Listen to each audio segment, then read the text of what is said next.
Oh, I am so excited about this talk today because this is something that I've asked several questions about. And this is something that we're actually going into detail about with my course that I'm taking. So I'm going to give you a little bit of information and kind of give you a little bit of background from what I've been doing. All right, so with that in mind, I guess I'll just introduce myself. Hello, my name is Drew Mulvey. I'm a certified dietitian nutritionist. I am a board certified nutrition specialist. I am a certified LEAP therapist, which is a specific food sensitivity protocol based off of mediator release testing. It's about 92% accurate and specific for food sensitivity. So if you do feel that you might be sensitive to some foods, this test is excellent. It's been used for migraines, for IBS, or any sort of intestinal issues and inflammatory issues, as well as athletic performance. I am also a Precision Nutrition Level 1 coach. I am a certified personal trainer, and I am a candidate for the certificate of an integrative and functional sports nutrition through the Center of Integrative Sports Nutrition in the UK. And that is some of the information that I'm delivering to you today. So what is it that we're talking about today? For female athletes, what exactly are your nutrient needs? It can be extremely confusing. Well, there's the macronutrients, and that's your proteins, your fats, and your carbohydrates. Yes, alcohol, I wouldn't exactly categorize that as a macronutrient. Granted, that's about 7 grams compared to the other ones, so it might be a little bit different, but still. That's not really part of the macronutrients. And then you have the micronutrients too. So that could be vitamins and minerals, such as your B vitamins, vitamin C, iron, B6. I'm just naming some off. They're all important, but I am just naming some off. So what exactly are your nutrient needs, especially for your particular sport? Well, first of all, you want to make sure that you are fueling properly for your sport. And actually, a lot of these applications that I'm finding are underdoing and under calculating what your body actually needs. Now, yes, you need to be in a little bit of a caloric deficit if you do want to lose potential fat or you want to lose weight, but you have to look at it. Do you want to lose fat, or do you want to lose weight? Because you could lose weight and then you could lose your lean body mass. And what happens when you lose your lean body mass, that actually helps you with your insulin sensitivity. That also helps you with energy. So when you start eating normally again, then the fat comes on and the lean body mass is already down. So it kind of is counterproductive. So you want to make sure, we can talk about that today too, also for protein. If you are in any sort of caloric deficit, that protein is going to be very important, that you maintain that lean body mass, as well as incorporating a particular type of exercise. But this can be very confusing to a lot of individuals. So I really want to talk about today your need for carbohydrates, particularly if you're an endurance athlete, your needs for proteins as well, depending on what your goals are. Personally, I am looking for performance, but you don't want to dabble too low, as I was saying, if you are looking for that performance. I'm going to talk about some important nutrients that are really essential for the female athlete, because we can tend to lose these. And also, these nutrients are very beneficial before your menses start, so avoiding PMS symptoms. And then, did everybody enjoy my post about chocolate yesterday? I'm going to talk a little bit about chocolate, and also one of my favorites, since it's National Cherry Month, cherries. So we're going to leave that to the end. So how is it that you can really figure out what your body needs? Okay, so there are so many different systems that you can use to figure out how much your body actually needs. But really, the best way is to map out what your exercises are for the week, and then you do calculations based off of that. So that is what I'm seeing. There's different types of calories that you need for different types of scenarios. So there's your resting metabolic rate. That's also known as your basal metabolic rate. Your resting metabolic rate is how many calories your body actually burns just being at rest. Did you know that some of your organs need up to 600 calories just to function properly? Yes, it's true. So just to keep yourself alive and keep yourself going and maintaining that weight, you need that certain amount of calories. So there's that resting metabolic rate. And then there is NEAT, so non-exercise non-exercise thermogenesis, excuse me. It's non-exercise thermogenesis. That can be up to, I believe, 8 to 10%. So you want to equate that into the amount of calories that you need. And then there's your exercise quotient. So depending on if you're sedentary, we're female athletes, we're certainly not sedentary. And more than likely, we are exercising between a half an hour to sometimes 2-3 hours a day. Could it be even more? So that's not, with sedentary is not going to be our percentage that we multiply everything by. So we increase that rate by a certain amount. So it's usually maybe 10-15% if you're sedentary. Then that's going to go up to 30% once you start increasing and incorporating that moderate exercise in. So that's going to very much determine how many calories that you actually do need. And then there's the thermic effect of food. So interestingly enough, carbs are not, so I'm going to be talking about carbs and proteins today. Not all carbs are created equal. Not all proteins are created equal. But I would like to say something is that proteins have the highest thermic effect in your body. That means that your body actually digests, or I shouldn't even say digests, but burns more energy trying to digest the protein than any of the other macronutrients. And carbs is going to follow that. So you would think, might as well just have proteins and carbs. You need the fats in there because fats are really important for your cell membranes. They're important, particularly the polyunsaturated fatty acids, omega-3 fatty acids.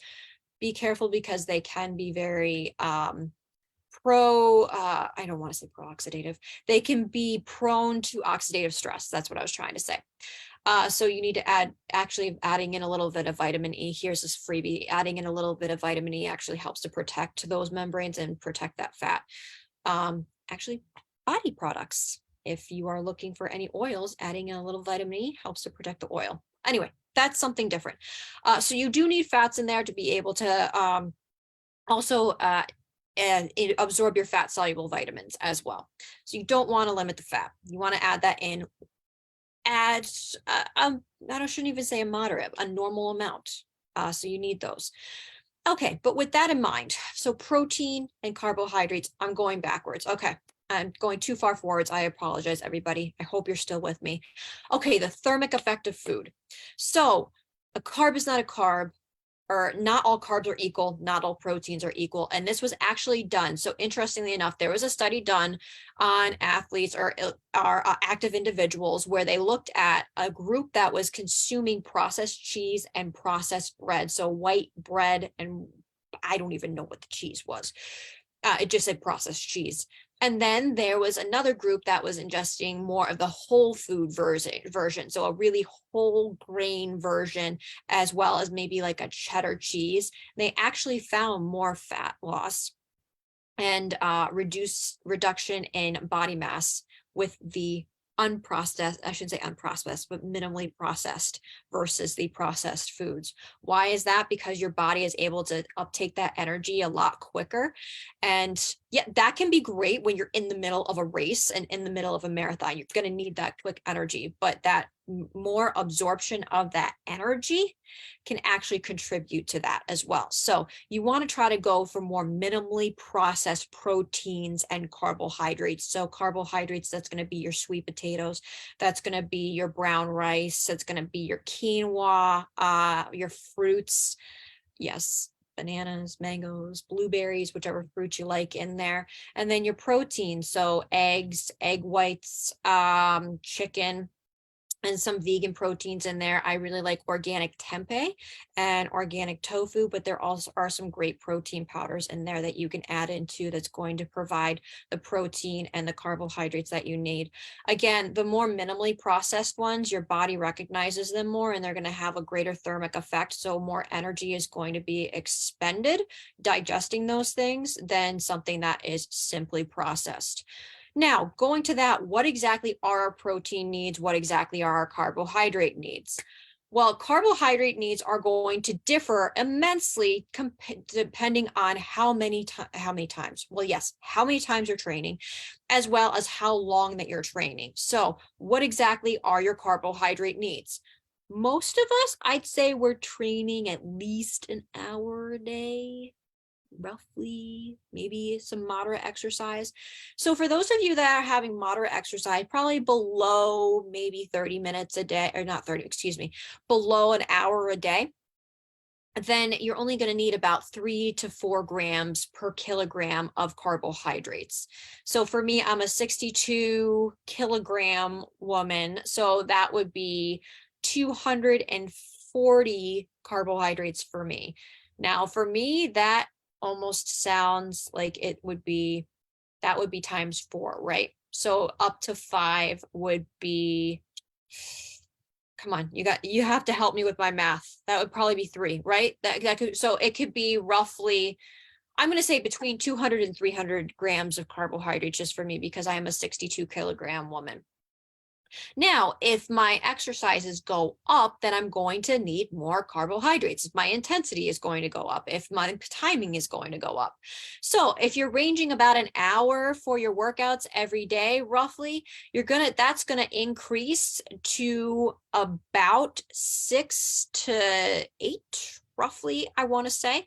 So that would be maybe, well, yeah, you're running straight for an hour. You're cycling straight for an hour. But then there's a lot of us that are doing more than that. So are averaging even more than an hour. So maybe more than 90 minutes, then that's when you're going to need a little bit more of those carbohydrates. So that's going to range at least from 6 to 10 grams of carbohydrates that you're going to need just to fuel your body. Now, actually, you know what? I'm going to get to that point after I finish this. There are elite athletes and you're working out multiple times per day. You're also working out 2 to 3, maybe 4 hours a day, maybe 4 to 5 hours a day. That group's going to need between 8 and 12 grams of carbohydrates. So as you can see, depending on where you fall, female athletes, your carbohydrate needs are going to change. So it's going to roughly be between 3 grams per kilogram of body weight or 12 grams per kilogram of body weight for you. And I'd like to say that, ladies, your body likes carbohydrates. Now, if you want to go a little bit deeper into how your body processes the macronutrients, then genetic testing is going to be very beneficial for you. But it's going to be a little bit of trial and error. You're going to figure out what your body likes and what your body does well with.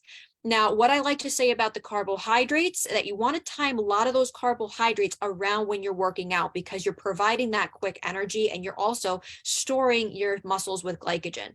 Now, for me, for instance, I'm going to be running in a 5-mile race tomorrow. It's going to be a little bit slower than normal, but it's probably going to take me a little bit over an hour. So for me, I'm going to be increasing my carbohydrates a little bit. I've been incorporating some refeeding days. That's for probably a different discussion. But they usually recommend before some sort of a 10K race, that's about 6.2 miles. I'm just a mile short of that. They usually recommend between 7 to 10 grams per kilogram for that 24 hours leading up to that race. And yesterday I had about 5 grams per kilogram. So I'm increasing gradually. I've noticed when I do that, actually during my Olympic triathlon, that immensely helped me. So those are some of your carbohydrate needs based on if your exercise is going to be under an hour. If your exercise is about at an hour, that's going to be between 5 and 7 grams of carbohydrates. If it's going to be about 90 minutes or over an hour, that's going to range between 6 and 10 grams of carbohydrates. And then if you are elite, 2 to 3 to 4 hours of intense training, then you're going to need between 8 to 12 grams per kilogram. If it's intense training, then you're definitely going to need those 12 grams per kilogram.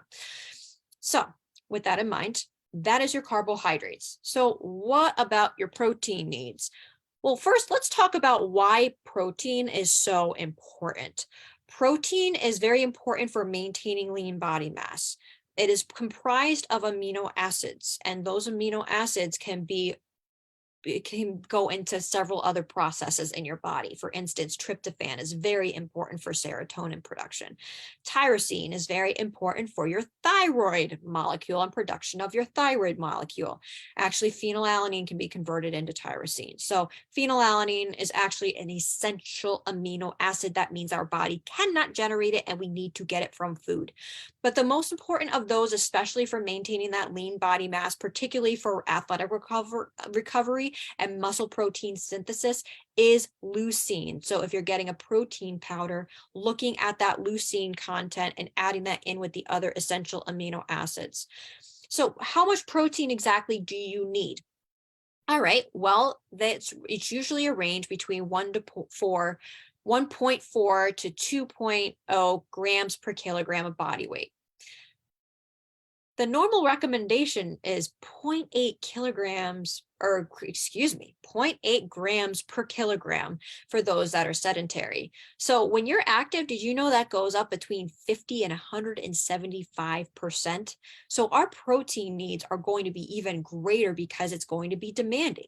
Especially we're putting an extra stressor on our body. And when we're putting that extra stressor on our body, especially if we're doing intense exercise for long periods of time, cortisol tends to go up, and cortisol can eat away at those muscles a little bit. So it's really important that we replenish the body with those proteins so that our body doesn't start recruiting those proteins. Personally, I'm at the 2.0. I'm actually a little bit higher, but that's another thing. Is extra protein going to necessarily be harmful for you? Well, actually, there has been some research studies that this is where, if you are in a caloric deficit, protein is going to be essential for you. So what some of the research that I have been looking into, you can add between 2.3 to 3.1 grams per kilogram of protein when you're in a caloric deficit, so your body doesn't start eating away at your muscles, and there is not going to be any sort of damage. Interesting, right? You don't have to carry that on long term, but what they've been finding in the research studies is that that really isn't having too much of an effect on the kidneys. I would just recommend that you are drinking enough water. Speaking of water, to flush out the kidneys, because you don't want that urea nitrogen to start building up, because then that's when you can get lethargic and that's when you can get brain fog. So very important that you have that protein in there. So even if you're an endurance athlete, you could go up to 2.3 grams per kilogram, which is I am actually at right now with those protein needs. Okay, so what we've talked about, protein between 1.5 grams and 2 to 2.3 grams per kilogram. That would be a good rough guesstimate. Also, after training, protein is going to be very essential for repairing your muscles and for muscle protein synthesis. That's usually recommended as 0.25 grams per kilogram. That could be roughly, if you want just, I'm just going to use the universal one. It's a bit between 15 and 20 grams of protein. And then you want to eat carbs a 3-to-1 ratio. So if it's going to be one counts as 15 to 20 grams of protein, then the carbohydrate, that's going to range between 45 to 80, depending on if you're at the 15 or you are at the 20 grams of protein. Why is that important? Because that's going to help to repair your muscles. It's going to help with muscle protein synthesis, so rebuilding those muscles. The cortisol, or excuse me, I just gave that away. All right, the carbohydrates actually help to decrease cortisol levels. And especially if you've been working out for a really, really long time, the cortisol does tend to go up a little bit. So that calms your body down. And I've been using that faithfully after I work out, and I have found so much better of a recovery. Now, I do want to add in as well that sodium is going to be important, especially after you're working out for an hour. You need about 300 milligrams, maybe 500 milligrams every hour of exercise. Why is that? You're losing it through your sweat. You're losing it through other, you're losing it through other avenues. So it's really going to be important that you are replenishing with that sodium so that you maintain hydration in your body. Hydration is super important. Actually, you know what? We're talking about nutrients. Hydration, water is going to be one of the most important nutrients for you. If you are not hydrated enough, it'll significantly affect your performance. Did you know just 2% of water lost is going to significantly affect your endurance? 3% is going to affect muscular strength. 4% you're getting heat cramps, and you are not a happy camper. So it is really important that you are hydrating. Now, does that mean that we have to be just hydrating with water? No, it is important, especially if you're working out a lot. You're going to be losing that sodium, that you are putting those electrolytes back in. Very super important. I have found that has been immensely helping me with my recovery. Okay. All right, so we were just talking about sodium. So we're talking about protein, we're talking about carbohydrates. Now, fats, I had mentioned that before, that they have the lowest thermic effect, but does that mean that we should stay away from fats? Absolutely not. In the research that I have been looking up, they don't recommend going below 20% of your total caloric needs as fat. It should be between 20%, maybe 35% of fats in there. So that'll be your almonds, your avocados, coconut oil, olive oils, things like that you can incorporate in. As I said, that it's going to be really important for your brain, for cell membranes, and also absorbing those fat soluble vitamins, which is going to be vitamin A, vitamin D, vitamin E, and vitamin K. So if you need fat to be able to absorb vitamin D, which is responsible for your immunity, responsible for your hormone production, responsible for even your brain functioning properly. So very important that you do add that fat in there. Don't steer away from that fat. Now, how about the timing of all of these things? Okay, so if you are going out for a competition, the closer you get to the competition, you're going to want some of those more simpler carbohydrates. So I usually have a banana beforehand. That could be white rice, even leading up to that competition. So if you are carb loading, some of those simpler carbohydrates are going to be beneficial for you. So white rice, some organic pastas. It could even be gluten-free brown rice pastas that you're having in there, some breads as well, some organic breads, and that's going to help with that glycogen. So glycogen is your energy in your muscle, and that will help you with your performance. So during that time, that's when those simpler carbohydrates are going to be more emphasized rather than something that's really high in fiber. That'll be super easy to get to your 7 grams per kilogram then if you're eating simpler, because it doesn't fill up as much.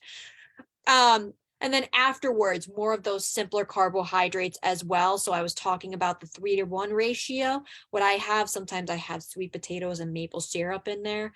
Why don't we just go to the nutrients, right? I have tart cherry juice. Now, why is that important? Because your body needs that sugar. And after about 30 minutes of exercise, your muscles start to bring the GLUT4 receptors up to the surface. And what that does is it's actually technically making you more insulin sensitive, so that it's those take in the blood glucose to replete your muscles. So it's important that you are repleting them and repleting that glycogen, because your glycogen can be lost after 60 minutes of intense exercise and 90 minutes of steady state. So they're ready, and it's just going to be soaked right up. So after your hard workout, that simple sugar is going to help immensely. Plus, cherries are very high in antioxidants and particularly good for joint pain. There's actually been research looking into the compounds in cherry juice that have significantly helped those that have had joint pain, even rheumatoid arthritis, which is really cool. It's actually decreased their markers, or their inflammatory protein markers, which is really cool. And that's been pretty much known about the tart cherries, that it's been an athletic aid. So it's good for the carbohydrates, but really, really significantly great for antioxidants. Actually, I do want to go into that a little bit more. Cherries, interestingly enough, are a natural source of melatonin. Isn't that cool?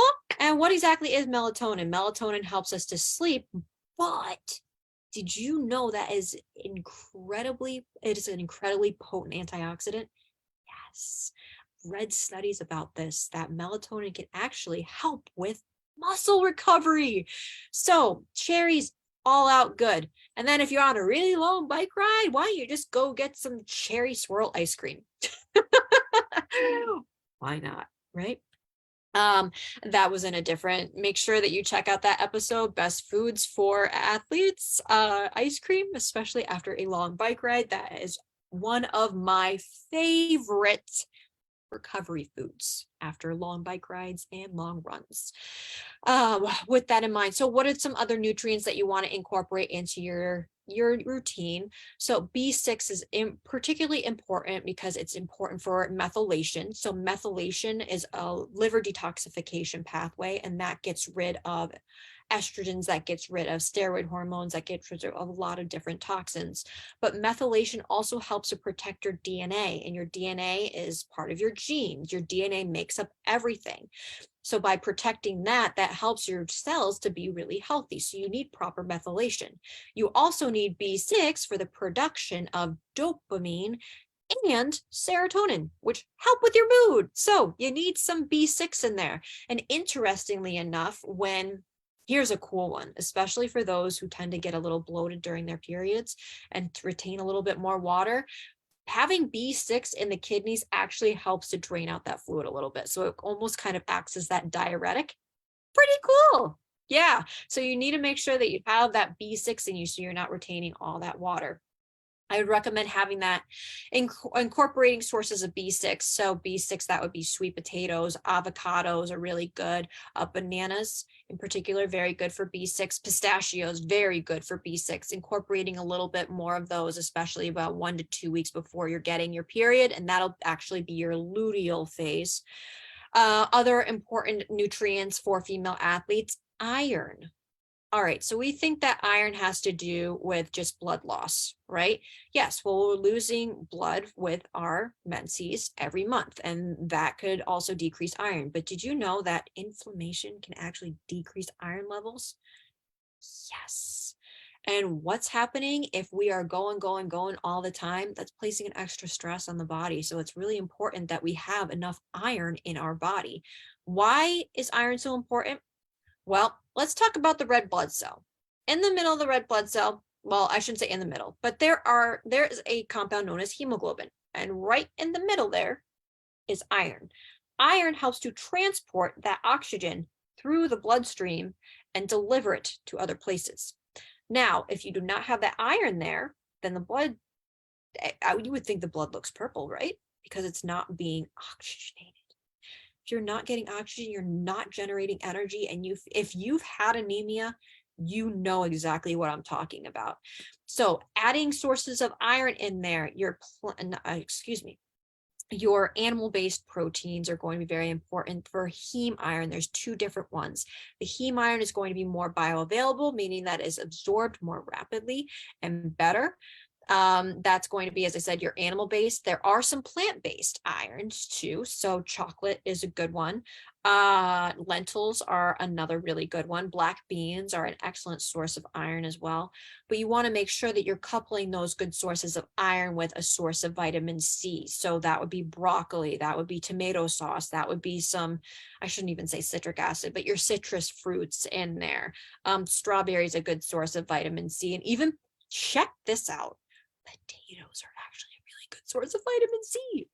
Yes. So adding a good source of vitamin C with a good source of even heme and non-heme iron, that's going to help the body to absorb more iron, and that's going to really help with your energy levels. Okay, and with that, another very important food for recovery is chocolate. Yes, I said it. I know. My love for chocolate. There has to be an excuse for it every single day. So chocolate is going to be one of those great foods that you can incorporate into your nutritional routine. Chocolate is a natural source of serotonin, so that's going to be really great for your mood and motivation. And when you're motivated, man, you can attack your workouts and you can attack your training. It is also a very good source of antioxidants, particularly polyphenols, which help to reduce that oxidative damage that could be generated from all the stress that you're putting on it from working out all the time. That's why I toss a little cacao powder in there after I work out. Now, Side note, cacao is also a little source of caffeine. It's not as much as coffee, but throw that in there before you're working out and make sure you're coupling it with like a little bit of carbohydrates just to give yourself a little energy boost before you're working out. That's one of my secrets. And then cacao is also a very good source of compounds that help the body to produce nitric oxide, which increases blood flow to your body, blood flow particularly to your muscles, which is going to deliver those nutrients to the muscles much more effectively and much faster, which will significantly help with muscle recovery. And it's going to make you feel good and taste good. So two very important things, since it's going to be chocolate or chocolate day. Okay, Valentine, you know what? Yes, Valentine's Day is chocolate day. Every day is chocolate day, but Valentine's Day. Making some chocolate covered cherries for yourself. That would be a great recovery treat. Actually, one of my favorite recovery treats, I'm going to share this with you. This is the protein shake that I usually incorporate after I work out. So there's some protein powder in there. I have been starting to use some whey protein powder. So if you get a high quality whey protein powder, preferably organic and grass-fed, whey protein has been helping immensely with muscle recovery as well as repletion of glycogen levels too. So I was talking about that you need the glycogen to be able to carry forward with your training. Pretty cool. So a protein powder. You add about a tablespoon of cacao powder in there for a little bit of recovery. You add in some blueberries and some cherries. So you're getting that sugar in there, that simple sugar as well. And I have a little bit, sometimes a little bit of sunflower butter in there. The vitamin E actually helps, as I was saying before, it's a very potent antioxidant and helps with those fats as well. Use some non-dairy milk, and I believe that's the main, yeah, that's it. Oh, and I usually throw, I think, some sort of a green in there too. And that's usually my recovery shake. So you're getting those simple carbohydrates, you're getting that protein. Make sure it's in that 3-to-1 ratio. Sometimes I even throw the tart cherry juice in there so that I'm getting those simple sugars depending on how intense my workout was. And that could be great for Valentine's Day. So why don't you treat yourself this Valentine's Day and make a chocolate covered berry cherry shake for yourself, or chocolate covered cherries, and really enjoy yourself. All right, everybody. Well, I hope that this kind of breaks up a little bit of the confusion, but around what does your carbohydrate intake need to be? What does your protein need to be? What does your fats need to be? You need to play around a little bit, but these are the general guidelines. Depending on your activity level, your carbohydrates are going to go up. Depending on also what type of sport you're doing, your protein needs are going to be a little bit different. So 1.4 to 2.0 grams per kilogram. Again, if you are in a caloric deficit in any sort of way, increasing the protein between 2.3 and 3.1 grams per kilogram is not going to be harmful. It's actually going to really help with maintain lean body mass. Just make sure you're also coupling that with resistance training at least 2 to 3 days a week so that it's not going to be catabolic and it's not going to eat away at your muscle. We talked about important nutrients, B6 and iron, and then some functional foods. So cherries and chocolate, and that's perfect for Valentine's Day. Yay! So with all of this, you got to love yourself and kind of try to play around with it so that you are going to be getting your optimal athletic performance this year and really figuring out your nutrition needs. Now, if you want to go further and you really want to figure out what you're going to need, maybe on a daily basis, on a weekly basis, especially if your exercise is changing or things are getting closer to the season, they're further away from the season. Actually, what if you're just confused about your nutrition altogether and you're a female athlete and you really want to achieve those athletic goals? Well, it's going to be important that A, you're getting enough carbohydrates, B, that it's going to be there, well, it's going to be conducive and very individualized to you. C, there are going to be incorporations of a lot of clean things, but there's also incorporations of things that are emotionally satisfying as well. So that's also the mental thing as well. So with that in mind, if that sounds like you and you really, really want to figure out your nutrition and you really want to make sure that you are going to crush your athletic goals this year, let's talk. I work with overachieving athletic females to optimize their athletic performance through individualized nutritional plans and alternative testing, which I look at your physiological, how do I want to say this? What's going on with your physiology. But most important, I really help you to build an awesome relationship with food. You really have fun with it, and you can create healthy alternatives of things, or you could be honest with yourself and incorporate little foods here and there. It really helps to build that good foundation because it starts with you first, and then everything else is going to come into play, and you're going to see just the changes not only in you but in your athletic performance. So I would absolutely love to speak with you. If that is you and you really want to crush your athletic goals, let's talk. Please sign up for my icebreaker call. For those of you that are on Facebook, it's going to be in the comments. For those of you that are on Instagram, it is going to be in my bio. It's a 15-minute phone call. I'm going to go over your goals, go over what you're currently doing, and then we go from there. Hopefully that sounds good. All right, everybody. Thank you so much for all your support and taking time out on this wonderful Friday. It's beautiful here for a February day. It actually feels like a March or April day, which is very exciting. Again, truly appreciate it. I really hope that you have gained a lot of knowledge from this. Also, let me know, what else do you want to know about? What are your just burning questions that you have been waiting to ask me about sports nutrition, fitness nutrition, timing of foods, trying to do this? If you have those burning questions, please DM me and ask me those questions, and I'll make sure that I cover those topics for you. All right, everybody, with that in mind, thank you so much for joining me. My name is Drew Mulvey. I'm a certified dietitian nutritionist, board certified nutrition specialist, a certified lead therapist, which is a specific food sensitivity protocol based off of mediator release testing that has been 92% accurate and specific and is phenomenal for any sort of inflammatory conditions such as IBS, IBD, migraines, and as well as athletic performance.